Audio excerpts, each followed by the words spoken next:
Run my intro and then we'll get started.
See that 100 mil in the safe, no I need that. See a smile on your face, yeah I need that. No I'm trying to get the cake that can take me to a place that'll make me feel safe, I don't need that. Tell me about the way you felt, I can tell you about the things that I said myself. I got a lot of things sitting on my shelf. Hi guys, thank you so much for being here. And I think I can see the YouTube chat now. So hi Jandon, hi Tom, hi Virginia. Thank you guys so much for being here. So today we're going to talk about a couple of different things. So I want to discuss, because it was brought up previously in another show on a podcast interview, that Jolly West was an advocate for, not giving anyone the death penalty, right? And there's a couple cases that are cited. And one of them is Patty Hearst. And if you haven't heard of the Patty Hearst case, it is very interesting. And I actually didn't know that she wrote a book. I had no idea. And someone was kind enough, I guess they found it at like a 50-cent store, and they just transcribed everything about Jolly West, Margaret Singer, and Martin Orne. So behold, a blessing from the Lord. Again, I love it. So let me see where I want to start. So something that I've noticed, and this could just be me, I don't know, because the media is skewed, right?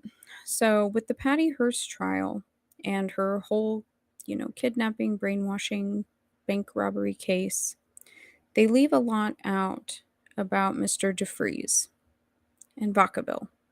So I'm going to show you guys a few things, kind of give a very basic rundown, because again, not doing true crime, y'all, okay? And a lot of this stuff, I do have it just saved as PDF files on my computer.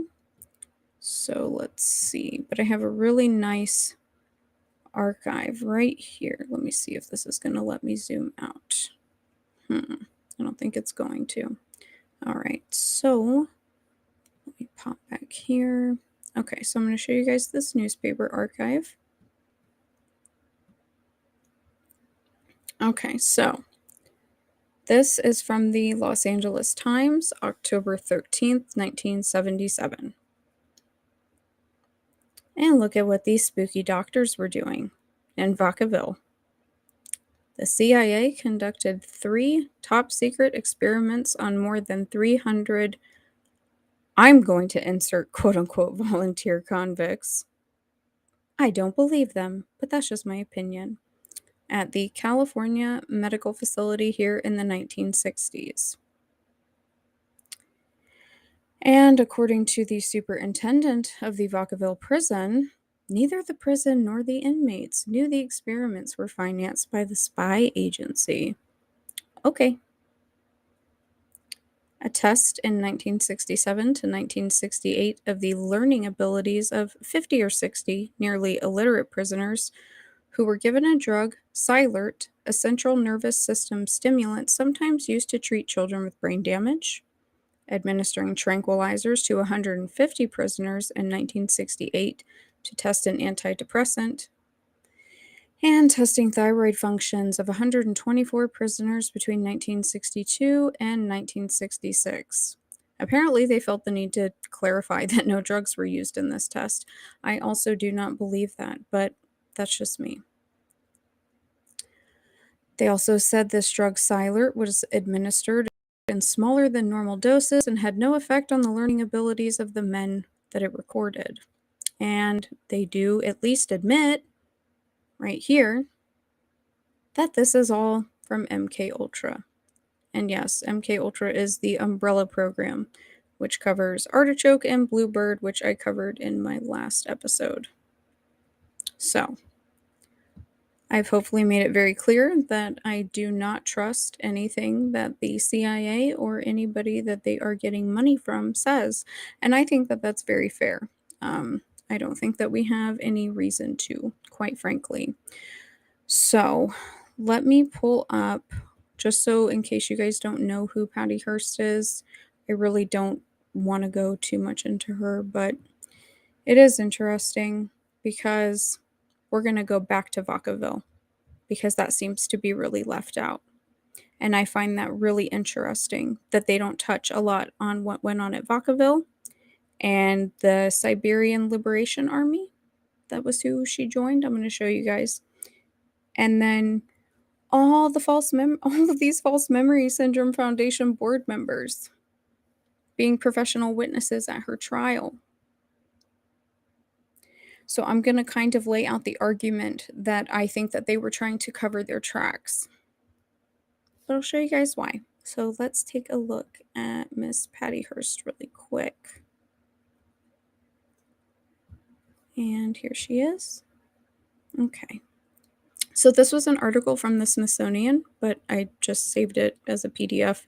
That way my computer would stop spazzing out on me so much. So this is from August 2016. And her abduction made her an icon of the 1970s counterculture. And there she is right there. She's also the one thugging out on my thumbnail. And like I said, we're not going to go through all of this, but she was an heiress and a newspaper heiress. I apologize. She was abducted in early 1974. And this does note that there was a lot of strange things going on in the country at the time. For my friends out here who have read Program to Kill, you guys know what I think. So that's all we're going to go through on her. All right, so back to Vacaville. Give me 1 second, because now I am screwing this up by running this YouTube chat. Okay, I need somebody to moderate my life. Okay, so with Vacaville and Mr. DeFreeze, because Mr. DeFreeze was implicated in her kidnapping, but Mr. DeFreeze was also in prison at the time in Vacaville. And I think that that's very relevant. And then we're going to read what Patty Hearst had to say about Jolly West specifically, because she had a lot to say about Jolly West. He made her very uncomfortable. And also Martin Orne as well. Oh, where did he go? Let me just type it in right here. Where are you, DeFreeze? Shucks. Give me a second, guys, because I know I had it pulled up. I'll find it. Okay, so we'll come back to DeFreeze in a second. Damn it. I know I had it pulled up, guys. So, here, we'll start somewhere else. I'll come back to it. So, I found the Justia Law case of the United States versus Patty Hearst because it's kind of hard to find which large cases some of the more notable false memory syndrome foundation board members were involved in. I don't know if it's just poor record keeping or them trying to be slightly evasive, but Miss Margaret Singer in here, well, this was kind of, from everything that I've read and what I understand, really her claim to fame as far as her being a professional witness. But according to the court, that's not true. So let's take a look, because I do think that this is very relevant.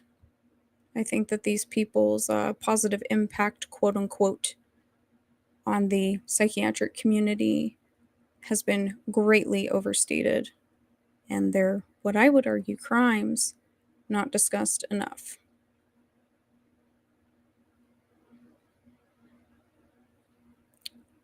So Dr. Margaret Singer and psycholinguistics. Now,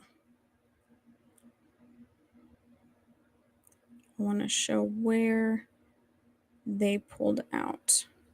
So it does say right here, I want to be fair. As the court has emphasized on a number of occasions, there is no question that Dr. Singer is an eminently qualified clinical psychologist. It would be fair to conclude also that in the field of psycholinguistics, Dr. Singer has become a recognized expert.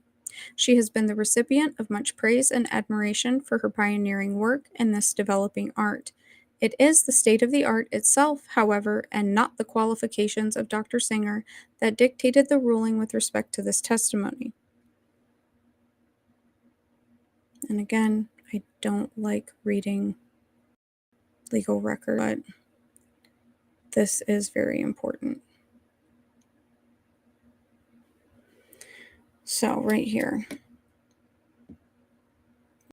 Okay, so because this court was concerned, however, that the relative infancy of this area of scientific endeavor might well have created an unjustifiable aura of special reliability and trustworthiness around the testimony of Dr. Singer, it decided that such testimony should not be admitted into evidence.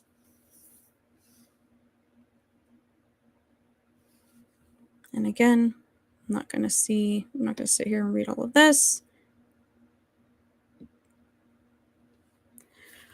For all of those reasons above that you guys can read up for yourself, her testimony was inadmissible. Now, when you look her up, especially if you look up her obituary, they just sing her praises. She was great. This was pivotal. But was it? I don't know. I like to go based off of what the court says. So that's just my personal opinion, but now I'm going to show you guys an old New York Times article about Mr. DeFreeze. I found it. Hallelujah. Because I'm going to be honest with you, I wasn't really aware of Mr. DeFreeze previously. But this is the key to this in my opinion. So here we go. Let me pull this back up so you guys can see. All right, so New York Times, May 28th, 1974. Experts feel Miss Hearst may have undergone brainwashing. There's that word, right? So, the second most important question now in the Patty Hearst case, after the mystery of her whereabouts, is how the self-styled Symbionese Liberation Army was apparently able to convert her from a pleasant, non-political young woman to Tania, the machine gun-wielding revolutionary on a doomed mission. Very dramatic. Now, where's DeFreeze? Here we go. Treatments at Vacaville. So it notes Vacaville, on the other hand, was one of the premier prison facilities in the United States where varying forms of behavior modification were conducted, and Donald DeFreeze spent more than 3 years of confinement and treatment there. Prison officials have publicly stated that Mr. DeFreeze was involved in nothing more than group therapy sessions, an assertion that is challenged by some experts familiar with the rehab experiments that have been conducted there. Mr. Wheeler was said to have been enrolled in the facility's stress assessment program, defined as heavy encounter, but not in the more innovative efforts to alter criminal personalities. It had been established that as far back as 1968, surgery experiments were being performed on inmates at Vacaville to remove portions of the brain that modified aggression in violence-prone individuals. Well, isn't that lovely? Do you think that they were maybe targeting a certain race, like Jolly West Violence Prevention Center, that ended up not taking off because the public was infuriated because he wanted to put brain implants into young black kids to predict their potential for violence? I don't know. Let's see. Dr. Ned Opton, senior research psychologist at the Wright Institute at Berkeley and associate dean of the graduate school, in an interview related that he was informed at a state prisons conference in 1971 that a new program of psychotherapy and chemical castration were being contemplated for Vacaville's new maximum psychiatric diagnostic unit. He said the unit was designed to treat the prison system's incorrigibles and troublemakers.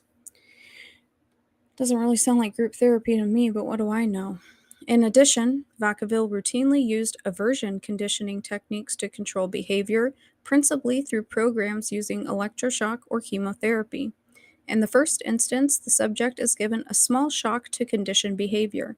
In the second, a drug, usually a nectine, which temporarily paralyzes the respiratory system and makes the subject struggle to breathe, is administered if the prisoner's performance during therapy sessions reflects the personality disorder that is being exorcised. And yes, that is the spelling for demonic exorcism. Whatever, I can't say that word, guys. I'm moving on. These programs are all voluntary. Why do they feel the need to reiterate that? We've seen the MK-Ultra Senate hearings. Come on. But critics said the inmates come to realize that they must quote unquote volunteer for treatment if they have any hope of winning freedom. That sounds a little more plausible to me. Mr. DeFreeze was sent there in 1969 after he was classified as deeply disturbed with signs of a psychoid personality. He was transferred to Soledad Prison in 1972 and he subsequently escaped. And this just goes a little bit more into that. So, I find all of that very interesting because they are admitting right there. It's not voluntary. And again, go look at my other videos about Jolly West. Seriously. Doesn't that sound exactly like, well, not exactly, because it's brain implants versus removing a portion of the brain that relates to, violence. But Jolly had no shame in saying that he wanted to put those brain implants into young black kids and segregate them into a community where he could monitor their potential for violence. So, again, I don't think that Jolly was a civil rights activist, but, that's just me. All right, where do I want to go next? Here we go. No. I'm not going to go through the whole thing about what happened to Patty Hearst because, yes, it's graphic. We talk about graphic things. However, I hope that I'm able to connect these things for you guys. I showed you guys the sub-project yesterday. I was focusing on the children. That article that I just read from the New York Times, a lot of those things talking about different personalities, enhancing a criminal personality, these things are all relevant. I believe that they're relevant. They're using the exact same language. It's just a different environment. So I would argue what they were doing in that prison, they were doing to children because we have it on record that they were doing it to children. Okay? And they do specify brain implants as well. I don't know about, psychosurgery and removal of the brain, but all of these things mirror each other. Okay? So let me pull this up really quick so we can just, get a little look at what we've got going on with Miss Hearst here. So this is part of the book that she wrote in 1983 that I'm going to be reading a little bit from you guys. But like I said, I'm not going to go through the whole thing. For several weeks, she was blindfolded, confined to a smelly closet, tormented, periodically raped, and subjected to a coarse Maoist-style program of indoctrination and re-education. Her life depended on anticipating and meeting the demands of her captors. Uh-oh. There he is. The leader, Donald Sink DeFreeze. Now, we're going to see what she has to say about 3 False Memory Syndrome Foundation board members who are hailed as heroes. Because I had never read this before, and in my opinion, this is some of the most damning evidence, I would say, from an adult about just who these people were. So let me pull this up. Okay. Here we go. All right.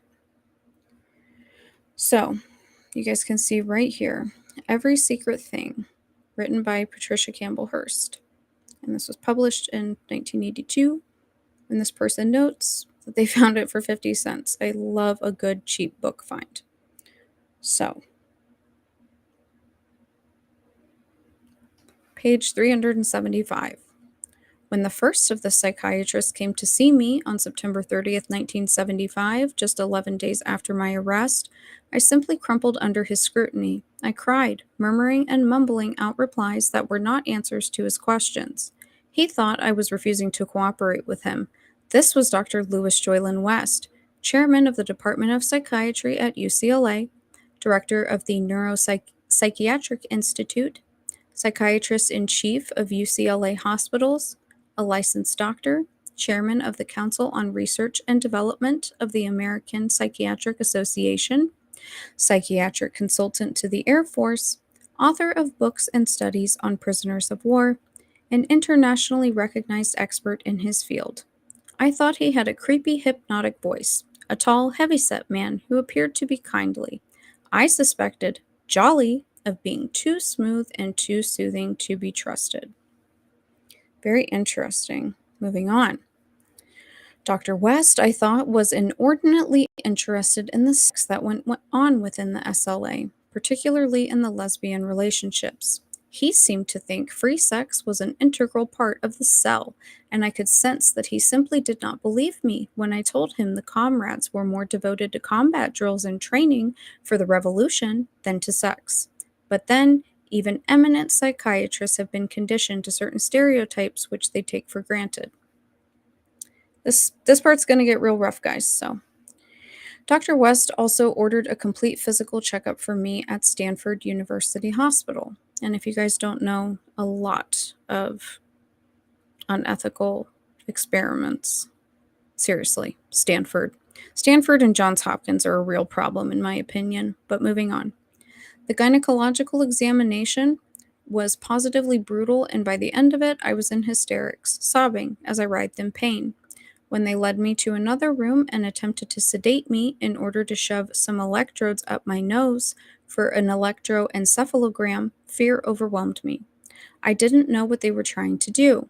I feared electric shock treatment. I feared everything and everyone. I was helpless. Dr. West also called for a complete battery of psychological testing for me and brought in Dr. Margaret Singer, a renowned and respected clinical psychologist from UC Berkeley. And then it's going to list all of the tests that are here, blah, blah, blah, blah. Okay. Dr. West, as senior member of the team, diagnosed my condition as a traumatic neurosis with dissociative features and recommended private individual psychotherapy, preferably in a hospital setting and out of prison, to restore my mental health. One day, Dr. Singer said she wanted me to see another doctor. I was visited by a rather heavy-set man who spoke in a thick Viennese accent straight out of Freud. This was Dr. Martin Orne, who was a psychiatrist and a psychologist from the University of Pennsylvania.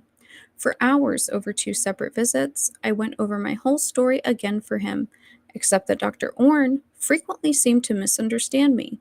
He would leap to conclusions or suggest events that had not happened, and I would have to correct him. I thought him very strange. Some of his questions were most extraordinary. He acted or commented as though he was not believing a word I was saying, and at the same time he seemed unable to comprehend what I was trying to tell him in response to his questions. Only at the end of the last session with him did the doctor reveal his thoughts. The doctor smiled at me in avuncular fashion, patted my head, and said, "Miss Hearst, you really shouldn't feel embarrassed. Stronger men than you have cracked and cooperated with the enemy under less torturous conditions. The only thing surprising about all of this is that you are here with us today. You suffered severe sensory deprivation, being tied up and blindfolded in that closet for so long. Other people subjected to such sensory deprivation would have given up the will to live. They just curled up and died, deprived of their senses for so long. You survived, and that is remarkable in itself. You are a survivor." And here, his particular field of expertise was lie detection and deception. Dr. Singer and Dr. West were happy to tell me that I had passed Dr. Orne's scrutiny with flying colors. Wow. Okay. Now I know that yep, okay. Now, hold on. Because I can't, you guys didn't come here to see me read. I want to look at the chat. I want to see if you guys have any questions, if there's anything you want me to cover, because this case, for one time, one night, I'm not talking about kids. Not going to happen a lot. However, do you guys understand, and I'm not being facetious, the argument that I'm trying to lay out? They were conducting experiments, specifically on Donald DeFreeze. He escapes from prison, goes with the SLA, and then he specifically brainwashes Patty Hearst, right? And then you have the entire false memory syndrome, well, not all of them, but all of the spooks, at least the known spooks, who are in their own way torturing her, right? So wouldn't that sound like they were trying to cover up their tracks? I hope that that's making sense. And if it's not, tell me, because if it's a reach, I absolutely want to know. But let me see. Oh. All right, we're popping everybody up on the screen now. Let me see if this will work. Hi, Jandon. Oh, I love this one. I don't drink, but yeah, to the lost. I love that. Hi, Tom. I'm so glad you're here. I can't wait to do the show with you on Saturday. What do we got? Well, I don't know about my notifications, so, and I don't know if all of these are gonna refresh here. All right, let me look in the YouTube over here. Okay. Hi, Doc. Hi, McGramblon. Hi, Catherine. You guys don't pop up over here. Hi, Bob. Hi, Annie. Hi, Tiffany. Hi, Tony. Yay. You guys are great. Thank you so much for being here. All right, so where did I leave off? I'm not going to read the whole thing, but I do just find this really interesting, and I think it's really weird if I'm being quite frank with you guys. Okay.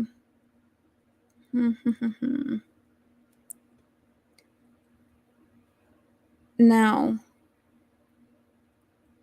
I do want to discuss just a little bit because there are people that insinuate that Margaret Singer and Jolly West were the whistleblowers about mind control, right? I've talked about it before, so we don't really need to go through the whole thing again. But, I mean, it is quite silly, quite frankly. So I want to read a little bit here in regards to the actual history of what went on. And some of you might know, and that's okay. You can come back or leave or watch it later. But the way that it is presented from the intelligence community is that these doctors were working with repatriated soldiers from the Korean War, POWs, and they were observing because they were acting like commies, so they had to be brainwashed, right? Okay, so they were observing, making objective observations, right? As good ethical doctors would do. But, this is not true. I don't believe it's true because there's plenty of record that says otherwise. Here we go. So, what page am I on here? Because that way I want to show you guys from the top. All right, a couple pages down. This is fine. Here we go. Okay. Uh-oh. Implanted. I'm just kidding. All right, so implanted choice from prisoners of war to Patty Hearst to Lee Boyd Malvo, examining the past to determine if there is room for a modern criminal defense of brainwashing.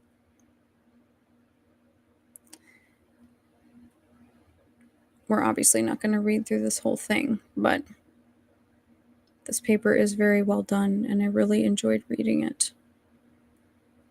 And I've covered some of the science, so we're not going to cover any of the science here. But I want to point out where the most cited example. Yeah, here we go. Okay, so it's presented generally in certain circles, like I said, about the Korean POWs. However, this is the intelligence community cited reason. Confessions were also made in dubious circumstances by some high-profile individuals after World War II. Man, wasn't there a lot of weird stuff going on after World War II? Nuremberg, anybody? The most cited example at this time involved Cardinal Joseph Mijenski? I know I just butchered that, but hey, I'm not Hungarian. Of Hungary, who was arrested in December 1948 for plotting against the communist government as well as spying, treason, and black market dealings in currency. It is widely suspected that the written confessions of, I'm calling this man Joseph and not his last name, were made under torture.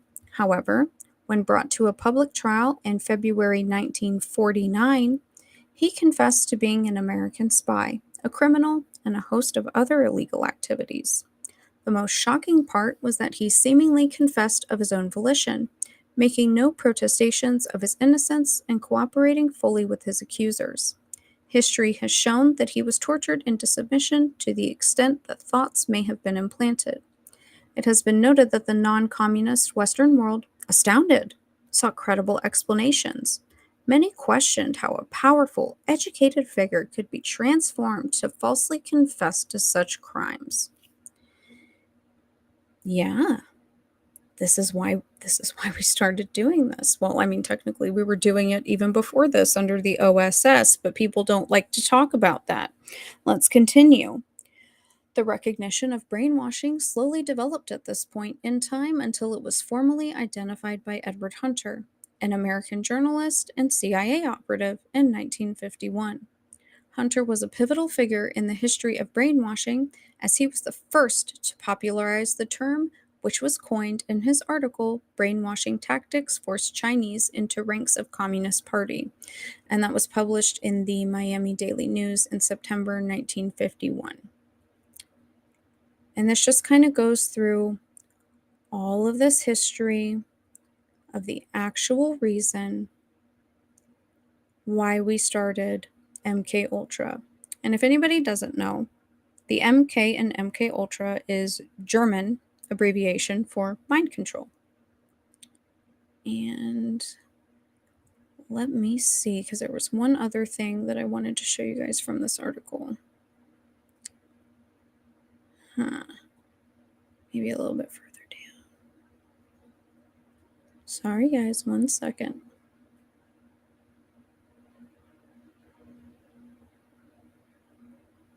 Meh. Whatever. Anyways.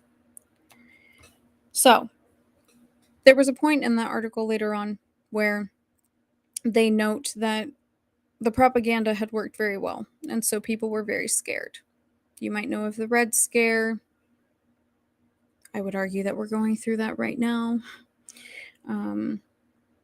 But the propaganda worked very well.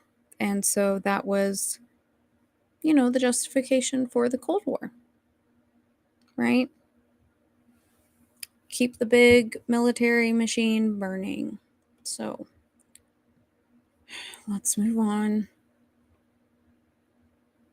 Because I really don't want to just sit here and read to you guys all night. But God, I mean, this stuff is so important. Because I feel like this just completely breaks down the entire argument as far as where these people come from, why they got started.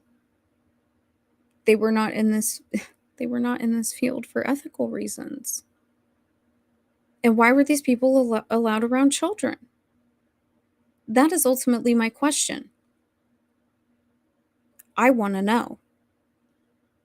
Because I don't think that doctors or psychiatrists or psychologists involved in torturing anyone should be allowed, quite frankly. But, what do I know? I'm just a crazy random chick who gets on the internet, right? So, let's see. Now, I do want to show you guys, because I found a beautiful, beautiful court record. And it's really fun. Let me find it. I think it's still in my email. Because I'm going to get to it, not tonight, but I am going to show you guys. There was a court case that was filed against the DOD, the CIA. It was filed against like everybody in the government. It's really crazy. And it was filed by a bunch of veterans. And some of the details in here. Here we go. Complaint. Boom. Bingo. Thank you. And of course it's 76 pages, but that's okay. So, MK-Ultra. These veterans sued the government, and God bless them. I'm happy for them that they did. Seriously. I don't know the results of this case. I haven't really looked into the results of it, but this explains exactly what they were doing. Exactly what they were doing.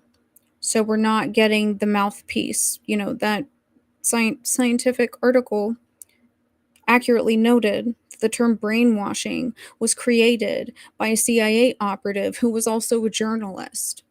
Okay?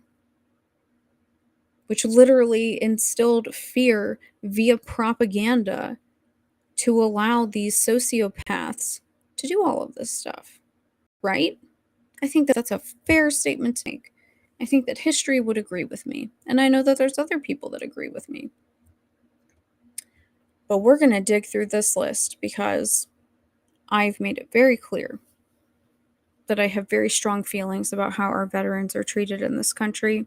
I deal with a lot of veterans, especially from Vietnam, and they just get treated like they don't matter, after everything that they went through. Do I agree with war? No, absolutely not. I don't, but that doesn't mean that we don't respect our veterans and take care of them. And I wish that people would just kind of call it what it is, which is, just treating the elderly really poor, because a lot of them are elderly, and that's how I feel about it. So here we go. Boom. All right, so we're on page 3, so I can scroll up to the top and show you guys. So this was filed in the Northern District of California in the Oakland Division. And this is the Vietnam Veterans of America, the Swords to Plowshares Veterans Rights Organization. And then here's a few names. Oh, and look, hold on. Look who we have, Mr. Dufresne. Imagine that. Did Mr. Dufresne figure out exactly what happened to him? I love this. This is fantastic. The CIA, the Department of Defense, the Army, and the Secretary of the Army and the Attorney General and the Department of Veteran Affairs. I think that this is great. Now, this just kind of gives a pretext to a lot of this. However, right here, 1942, the War Department, the present-day Department of Defense, or DOD, authorized the first experiment on military personnel which used mustard gas, and various additional experiments were conducted during and following World War II. In the early 1950s, the human experiment program was greatly expanded as the CIA and U.S. Army planned, organized, and executed an extensive series of experiments involving potential chemical and biological weapons. Remember, I showed you guys that stuff from yesterday, those sub-projects, Bluebird, Artichoke, the OSS. These things were before all of this. Now, I thought that this was really interesting. The CIA also sponsored human drug experimentation by the Federal Bureau of Narcotics, now known as the DEA. This vast program of human experimentation, shrouded in secrecy, was centered at the Army's compounds at Edgewood Arsenal Forest and Fort Detrick, Maryland. If you guys don't know about Fort Detrick, I would be happy to come on and talk about stuff there because, I mean, they were involved in all the anthrax stuff. That place is a nightmare. The human experimentation was conducted without the informed consent of its subjects and in direct contravention of applicable legal standards and principles of international law. And look at this. The lawyers said that on many occasions, these defendants promised the volunteers, quote unquote, that they would receive medals for volunteering as well as health care, but instead they abandoned them, hiding behind the insulating walls of government bureaucracies and security classifications. Yeah. And they also note here, they destroyed most of the documentation of the test once their existence began to leak. Sound familiar? Many of them are debilitated and have been left to fight their demons alone for decades without health monitoring, follow-up, or medical treatment. The defendants ignore the victims and delay action with the expectation that their problems will disappear as the victim population ages and dies. Lovely. I would agree with that that's how they treat them. 110%. So, the human experimentation program to develop non-lethal but incapacitating agents that could be disseminated by airplanes in all environments, to explore what levels of various chemicals would produce casualties, the so-called man-brake tests, to research techniques to impose control over the will of an individual, including neuron surgery, electric shock, drugs, and hypnosis. Hello, Bueller. Why do we got spooks wanting to do brain surgery and hypnotize everybody? I mean, seriously. To design and test septal electrodes that would enable directly to control human behavior. Oh, that also sounds familiar. To produce a knockout pill that could surreptitiously be dropped into drinks or added food. To develop a substance that could produce pure euphoria with no subsequent letdown. Don't think they've come up with that yet. If they have, I haven't found it. To derive an undetectable substance that would lower the ambition and general working efficiency of humans. To develop a substance that would cause mental confusion and make it more difficult to fabricate answers under questioning. To create a substance that would alter personality structure and induce dependency on another person. Hello. The brain splitting. The alter personalities. Hello, Bueller. To develop a substance that would promote weakness or temporarily compromise hearing or eyesight. To perfect a substance that could be administered surreptitiously, which would prevent someone from performing any physical activity. Well, that sounds lovely. That sounds like you're trying to paralyze someone. To identify a substance that would promote illogical thinking or impulsiveness. To develop a substance that would increase, prevent, or counteract the intoxicating effects of alcohol. To create materials that would facilitate the induction of hypnosis or enhance its usefulness. To identify substances that would enhance an individual's ability to withstand torture, privation, interrogation, or brainwashing. To derive substances that would produce physical disablement, paralysis, or acute anemia. Anemia is blood loss or low hemoglobin count. And to find a substance capable of causing extended periods of shock, mania, stress, confusion, and amnesia. In short, under this program of human experimentation, the roles of military doctors were reversed from healing to purposely exposing their patients to harm in violation of their Hippocratic oaths. Yes, absolutely, 110%. And I'm going to save this document and we're going to come back to it because this document is one of the first court documents that was not, like a Senate committee hearing that talks about some of the less well-known or less popular MK-Ultra experiment programs, but I'm showing you guys. I'm showing you guys. And I'm going to keep showing you guys because we have a long way to go. I've seen Patty Hearst as, being an argument for the catalyst of Jolly West's good nature because he helped her.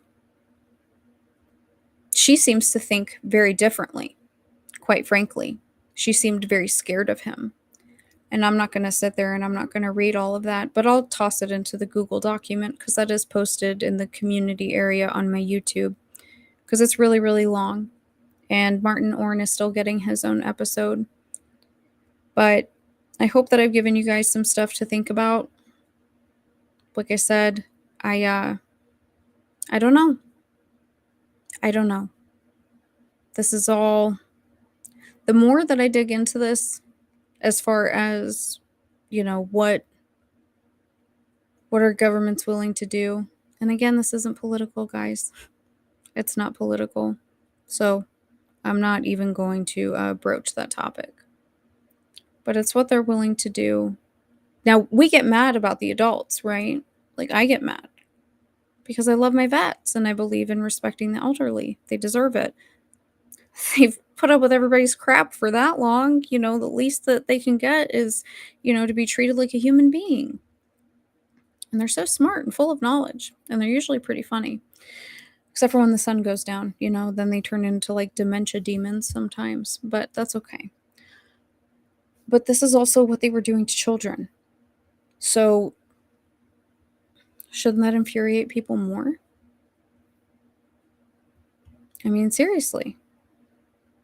Because why would they want to do that to little kids? It makes you wonder. I have a really good idea of why.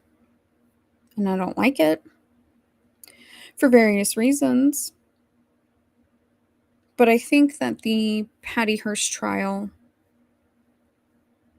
and the lack of correlation about Mr. DeFreeze, because I mean, that article, that really old article from the 70s does note it. And I know that there are current day authors who have talked about this, but we've seen, some, I would say, you don't have to agree with everything that the author says, but I don't disagree that he didn't do a good job or a decent effort at the very least.